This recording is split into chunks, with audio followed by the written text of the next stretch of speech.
Hi, I'm going to be walking you through the directions on doing a course request in Infinite Campus. First thing you'll need to do is sign in to the parent portal, the student portal at Infinite Campus using your name and password. If you can't recall your name and password, try clicking on the help down here. During course registration window, you'll see a new feature in your portal, and that is this course registration link over here. When you click it, you'll see already filled in some required courses for your son or daughter. Notice that there'll be a math course in here. This may or may not be the math pathway and the math course that you will be assigned for next year, but it will be just a placeholder. Your actual math class will be added by the counselors later. Click on Course Search. If you know the course name or the course number, you can enter those in, or you can just click on Go. You're going to want to pick your courses in order of preference. Your most preferred class first, your second favorite class second.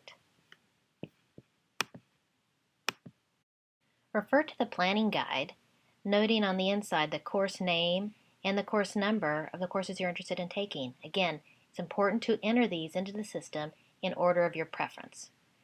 Now, there are lots of courses. You'll need to scroll up and down to find the course that you're looking for, and in some cases, that little scroll bar will disappear, so take note that you can scroll up and down in that area. If you're a 6th grader going in the 7th, your first requested course should be your reading choice class. So find your reading choice and select that first. When you click on the course name, you'll see a description of the course, much like it's described in the planner. You'll also see if it has any prerequisites and how many scheduling units it is. Click on Request this course when you've identified your first choice, and the course should appear over here in Requested Courses. You'll repeat this process with the courses you've identified from the planning guide that you'd like to take. Again, scrolling down if need be and saying Request this course.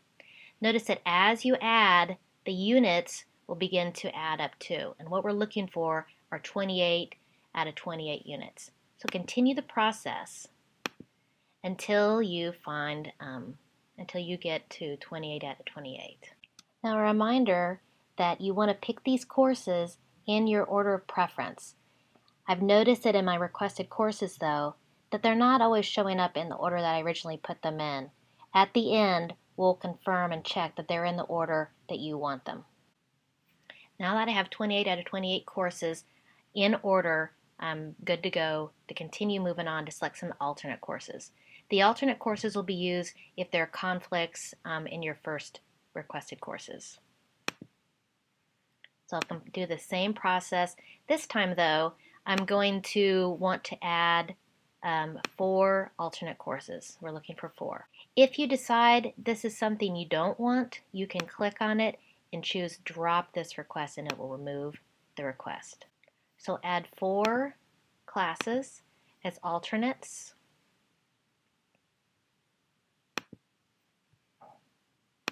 Repeating the same process we did before. All right, at this point I've got 28 out of 28. I've got my requested courses in order of preference, and I've added alternate courses in order of preference. So this looks all good. I'm ready to go. I'm going to come over here to Print Request Summary. In another window, I'll get a printable sheet of my requests in order, a place for a parent signature, and we're going to print that out, sign and date, return to the office by February 10th. Before you sign and bring this in, check that the requested courses are indeed in the order of your preference. As we added them in the order of our preference, they went in, but they may have reordered on the previous view. They would have reordered by class number.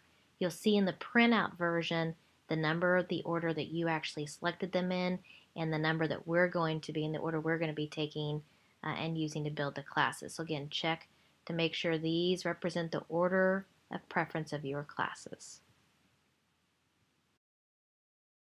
Congrats, you're done with the course request process. Starting early helps us build better working schedules for everybody. Please note that you won't learn of your actual class schedule until the beginning of school next year.